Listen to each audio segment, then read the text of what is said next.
The AI music drama continues. Today, we're talking about how 1,000 artists and musicians in the UK did a protest releasing a silent album to protest copyright laws that they believe are infringing on their rights.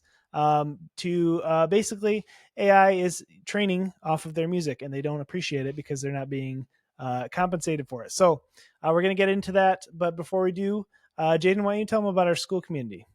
Yeah, if you've ever wanted to grow or scale an online business or side hustle using AI tools, you absolutely have to join our AI school community. We have over 340 members right now, and it's currently $19 a month. In the past, we've had it at $100 a month, so it's at a discount right now. And if you join, you can lock in that price. But every single week, Jamie and I release exclusive videos that we don't post anywhere else. We show the exact AI tools we're using to grow and scale our current businesses, what side hustles we're doing, how much money we're making. It's like all the confidential stuff we can't really publish everywhere. We put into this community, and there's a huge network of amazing individuals in here. Some people we've had join the community have started $100 million companies, and others are just getting started. So you get a really wide range of perspectives. You can post in the community feed, get feedback from everyone, and also watch dozens and dozens of videos and courses that Jamie and I have recorded on all the different AI tools, all the different side hustles, and a bunch of cool stuff. So among them, how Jamie made $25,000 last year from an Amazon program and how he's scaling it up with AI this year to make even more money.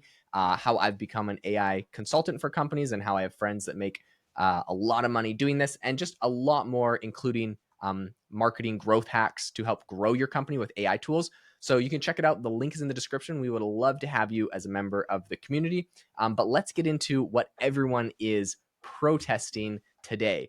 So there's an article on TechCrunch all about this. It's kind of getting written about everywhere. I'll show you the actual album that got released. But yeah, essentially there's 1,000 artists that released an album to protest this new UK copyright law, and the whole album is completely silent. There's no sound in the album. Well, there's some caveats to that. There's some funny sounds, but um, the law that everyone is protesting right now is that essentially the UK is trying to be more attractive for AI companies. And to be honest, like of all the European countries, the UK does have some solid companies coming out of them. The UK and France seem to be the two that are actually having home runs. You can think of Synthesia, which is an AI video platform, very, very popular. That's out of London. I mean, even Google DeepMind came out of London.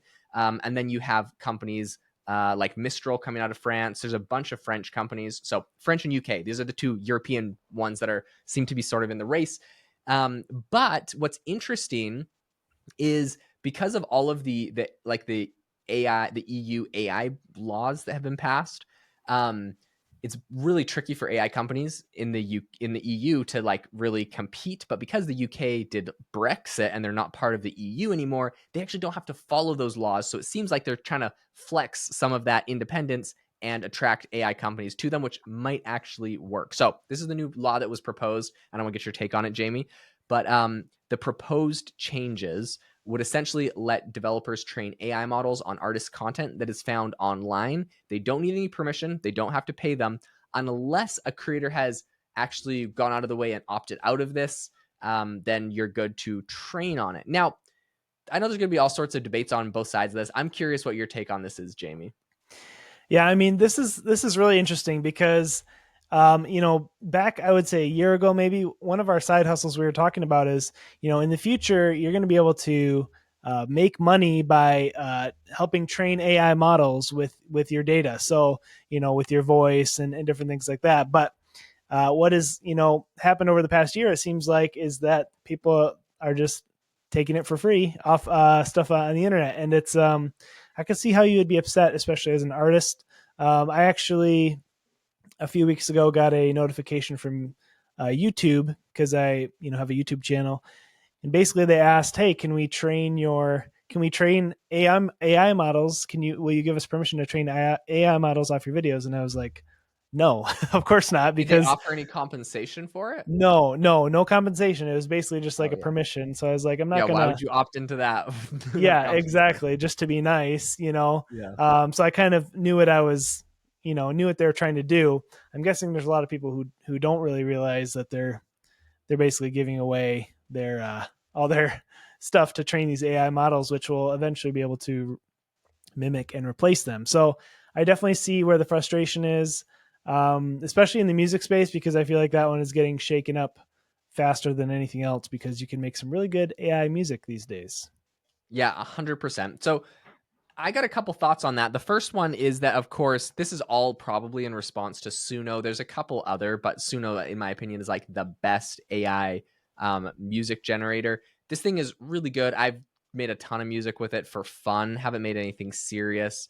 But I do have a side hustle where I generate relaxing music and post it on Spotify. I've just been doing that since college and make, a couple.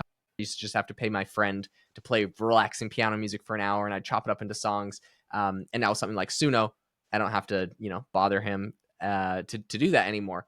So a lot of people obviously are upset because it does train off of real people's music and all of the legalities around that. So this is kind of what this is addressing. Now it's interesting that the UK has taken the approach that it's totally okay. What's interesting is like the EU might take a different approach, and the UK. So it's like at some point AI companies might be able to be built in the UK and run to the UK and probably to the US, but they'll have to like blacklist like European IP addresses if Europe doesn't agree with that law. So it is interesting, but I think at the end of the day, the UK wants to make a law like this because they know that they can then attract the companies to headquarter there. They can have the talent there. They're as them as a country is not like left behind.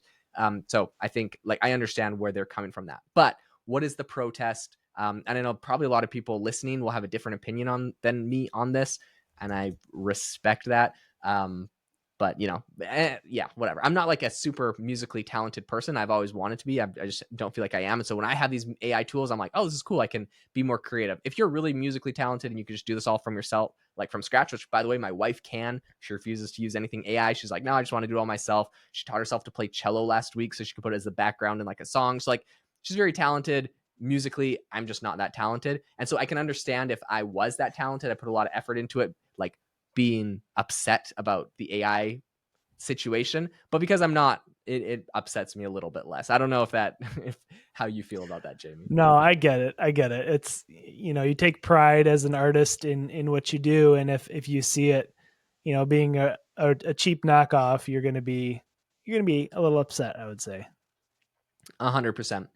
So the actual album is called "Is This What We Want?" and there's 1,000 UK artists that have joined in. They've made these 12 songs, which are varying lengths from 3 to 4 minutes long. And I think that's because if you want to get paid for music, you have to your music has to be at least over 2 minutes long or something. But anyways, the names of the songs, like the first one is called the next one is British, the next one is Government Must Not Legalize Music Theft to Benefit AI Companies. So that's literally all the names of the tracks in the album. So they're pretty on the nose with what they're upset about and what they're protesting. But not all of the music is completely silent. So in their protest, um, they said it's not a collection of music. Instead, they have put together recordings of empty studios and performance spaces. This is a symbolic representation of what they will believe will be the impact of the planned copyright law changes. So I think I have no problem with them protesting, and I think that maybe this is even a good point.